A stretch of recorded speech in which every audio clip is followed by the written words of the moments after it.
गौरी पुत्र गणेश भगवान की जय। जय श्री कृष्ण। राधे राधे।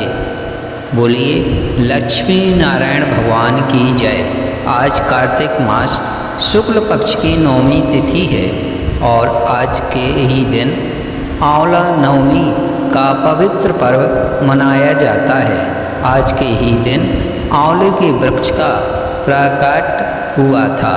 कार्तिक मास की शुक्ल पक्ष की नवमी तिथि से लेकर पूर्णिमा तिथि तक भगवान विष्णु आंवले के वृक्ष में निवास करते हैं। इसलिए इस दिन आंवले के वृक्ष की पूजा अर्चना की जाती है। इससे अखंड सौभाग्य, सुख समृद्धि और संतान सुख की प्राप्ति होती है। इसे अक्षय नवमी भी कहा जाता है। इस दिन श्री हरि विष्णु और माँ की विधि पूर्वक पूजा करने से घर की दरिद्रता दूर होती है। आज ही के दिन आंवले के वृक्ष के नीचे भोजन करना अति उत्तम माना गया है। आज मैं सुना रहा हूँ आंवला नवमी की कथाएं। इन कथाओं को सुनने से अनंत फलों की प्राप्ति होती है।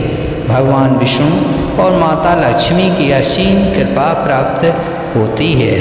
इन कथाओं को भगवान विष्णु का ध्यान करके पूरा अवश्य सुने। एक राजा था, उसका प्रण था वह रोज 1.25 मन आंवले दान करके ही खाना खाता था। इससे उसका नाम आंवलिया राजा पड़ गया। एक दिन उसके बेटे बहू ने सोचा कि राजा इतने सारे आंवले रोजाना दान करते हैं, इस प्रकार तो एक दिन सारा खजाना खाली हो जाएगा। इसलिए बेटे ने राजा से कहा कि इसे इस तरह दान करना बंद कर देना चाहिए। बेटे की बात सुनकर राजा को बहुत दुख हुआ और राजा रानी महल छोड़कर जंगल में जाकर बैठ गए। राजा रानी आंवला दान नहीं कर पाए और प्रण के कारण कुछ खाया नहीं। जब भूखे प्यासे 7 दिन हो गए तब भगवान ने सोचा कि यदि मैंने इसका प्रण नहीं रखा और इसका सत नहीं रखा तो विश्वास चला जाएगा। इसलिए भगवान ने जंगल में ही महल, राज्य और बाग बगीचे सब बना दिए और ढेरों आंवले के पेड़ लगा दिए। सुबह राजा रानी उठे तो देखा कि जंगल में उनके राज्य से भी दुगना राज्य बसा हुआ है। राजा रानी से कहने लगे, सत मत छोड़े सूरमा, सत छोड़िया पत जाए।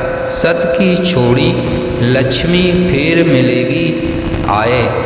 आओ नहा धोकर आंवले दान करें और भोजन करें। राजा रानी ने आंवले दान करके खाना खाया और खुशी खुशी जंगल में रहने लगे। उधर आंवला देवता का अपमान करने व माता पिता से बुरा व्यवहार करने के कारण बहू बेटे के बुरे दिन आ गए। राज्य दुश्मनों ने छीन लिया। दाने दाने को मोहताज हो गए और काम ढूंढते हुए अपने पिताजी के राज्य में आ पहुँचे। उनके हालात इतने बिगड़े हुए थे कि पिता ने उन्हें बिना पहचाने हुए काम पर रख लिया। बेटे बहू सोच भी नहीं सकते कि उनके माता पिता इतने बड़े राज्य के मालिक भी हो सकते हैं, सो उन्होंने भी अपने माता पिता को नहीं पहचाना। एक दिन बहू ने सास के बाल गूंथते समय उनके पीठ पर मस्सा देखा। उसे यह सोचकर रोना आने लगा कि ऐसा मस्सा मेरी सास के भी था। हमने यह सोचकर उन्हें आंवले दान करने से रोका था कि हमारा धन नष्ट हो जाएगा। आज वे लोग न जाने कहाँ होंगे। यह सोचकर बहू को रोना आने लगा और आंसू टपक टपक कर सास की पीठ पर गिरने लगे। रानी ने तुरंत पलट कर देखा और पूछा कि तू क्यों रो रही हो। उसने बताया, आपकी पीठ जैसा मस्सा मेरी सास की पीठ पर भी था। हमने उन्हें आंवले दान करने से मना कर दिया, इसलिए वे घर छोड़कर कहीं चले गए। तब रानी ने उन्हें पहचान लिया, सारा हाल पूछा और अपना हाल बताया। अपने बेटे बहू को समझाया कि दान करने से धन कम नहीं होता बल्कि बढ़ता है। बेटे बहुए भी अब सुख से राजा रानी के साथ रहने लगे। हे भगवान, जैसा राजा रानी का सत रखा वैसा सबका सत रखना। कहते सुनते सारे परिवार का सुख रखना। बोलिए लक्ष्मी नारायण भगवान की जय। जय श्री कृष्ण।